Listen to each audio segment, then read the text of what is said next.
mother's daughter, sister and a friend. Too beautiful to leave your life. In your heart you know that she'll always be forever young.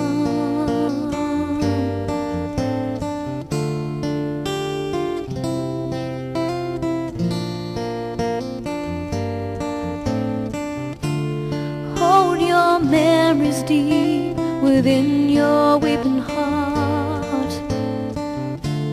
In your heart you know that she'll always be forever young.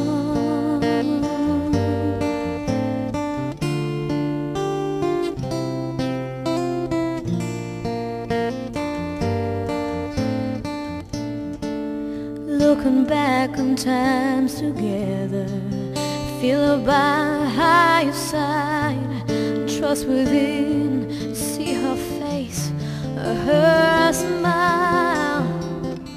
Remember the love you shared,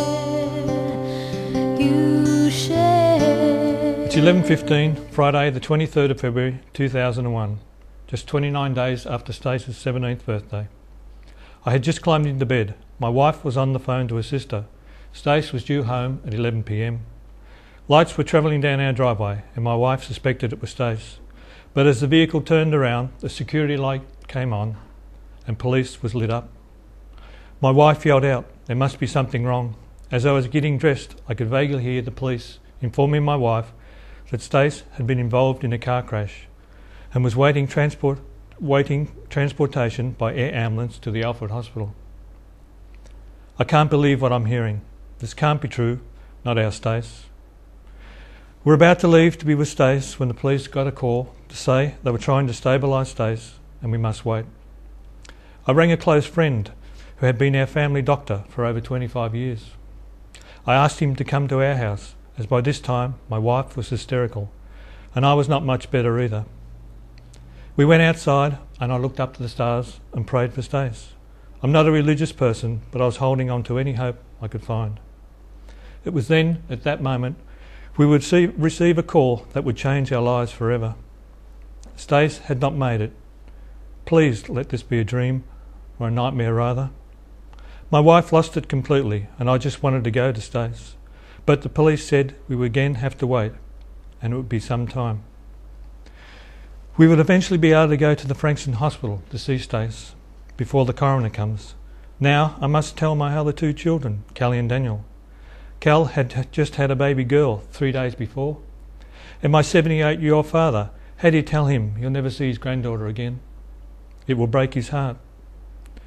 It's early hours of Saturday morning. We went to see Stace. She was now at the Frankston Hospital. When we arrived, we were asked to wait in a room with a police officer. He was briefly explaining the events of the crash. What a job for him. Imagine trying to explain the events of someone's child's death. I was not really listening. All I wanted was to see Stace. They took us into a room. She was lying there all alone. She looked as if she was sleeping and would soon wake up, but that was never going to happen again. I picked up her then still warm hand and placed it onto my heart. I told her she'd be in my heart forever, and I love you. We did not have much time as the coroner was coming to get her. The hardest thing I ever had to do was sign the death certificate. As a parent, the only certificate you should have to sign is the birth one. A lot of things after that became blocked by my memory. Your body goes into a numbness mode to protect itself, I guess. A friend of the family drove me around looking for a place for Stace. We decided on the Mornington Cemetery. We decided to have a viewing before the funeral, as Stacey's friends were having a difficult time accepting Stacey's death. We wanted to give them a chance to say goodbye, including Paige, her 2-year-old niece. Next would be the funeral. Over 1,000 family and friends attended. Stace had touched the lives and hearts of so many. So many things go through your mind, whether or not you've made the right decision. Death is something you never talk about, especially with your 17-year-old daughter. I remember going up to our local shopping centre. Stace worked at the local hairdresser. as an apprentice. It wasn't long after the funeral. I couldn't understand why everyone was smiling. Do they not realise I've just lost my daughter? My life has stopped. Why hasn't everyone else's? Our house is no longer a happy place. You feel guilty about smiling and having a good time. For the first week, looking in the mirror was impossible. Stacey's door to her room is now left shut, exactly the same way she left it that Friday. Her PJs are still sitting on her bed where she left them. It's funny, I'm always looking into her room